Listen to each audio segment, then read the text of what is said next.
All right, guys, let's talk about the strict press. It's also called the shoulder press or the military press. Basically what I'm doing is I'm just locking my body down and pressing the bar up overhead.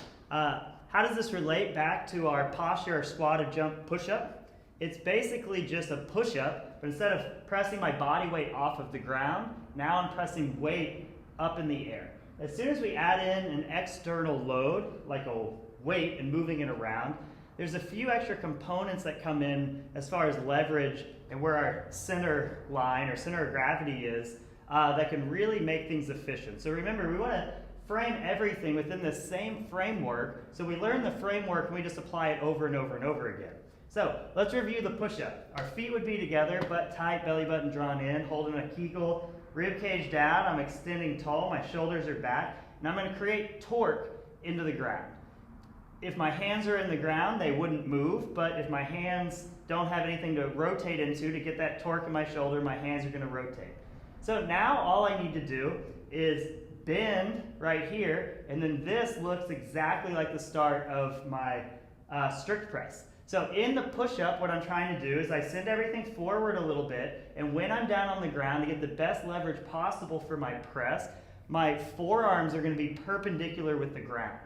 I'm going to try and do the exact same thing here. So as I'm setting up, I'm trying to drive in, and I want my forearms perpendicular to the direction I want to press. That direction is actually going to be up and back a little bit because of where my center of gravity is. So we like to make things simple, and we like to think of that frontal plane, or where our center of gravity is, as being where our shoelaces tie, the middle of our hip, and the back of our neck. So the further the weight deviates from those points, the heavier it gets. So act like there's just a line drawn straight up, and I'm trying to get that bar over the line. So because that bar is going to start in front of my neck, and we're thinking of that frontal plane being the back of my neck, I need to drive the bar up and actually backwards a little bit to get it over there. So we'll talk more about that stuff as we go along here. So first, before we jump any further, let's talk about our stance. So with our feet together, this is what we do in a push-up. This gives us the best possible stability, but it doesn't give us a lot of balance. If we go really wide, like in a squat, this gives us really, really good hip mobility, so I'm able to get lower than usual, but I don't quite have as much power. So the happy medium between those two is going to be feet right under your hips.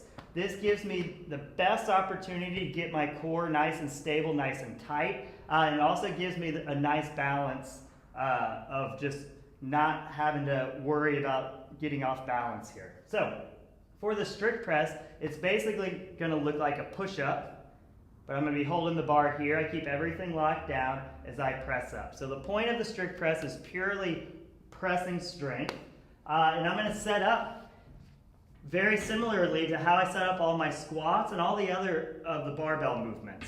I'm going to start with my hands just outside my shoulders. The narrower you go, the stronger you'll probably be, up to a point. We don't want to go too narrow. But the closer you get those hands to the shoulders and create that torque, the more tricep and the better leverage we're going to have in that shoulder joint. But if you're tight in the upper back or in the shoulder, we can be limited by that range of motion. And so going a little bit wider can help.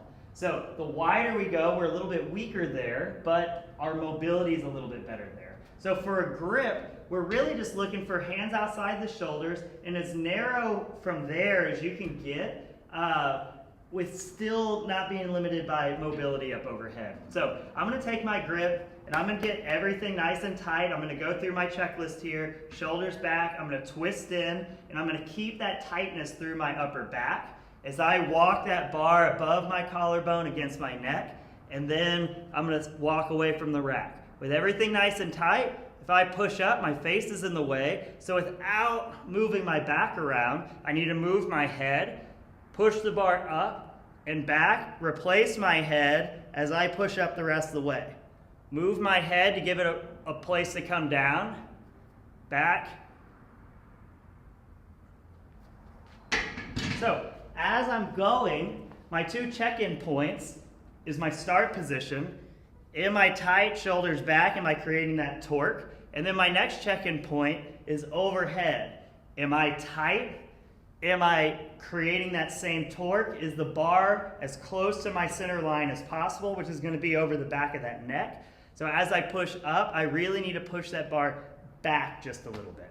So the shoulder press is all about developing that pressing strength, and we want to tie everything back in together. So think of it as just the same motion we use in that push-up. We're going to create that same torque tightness, move the head, keep the bar as close to your center of gravity as possible as we go up and down. Enjoy.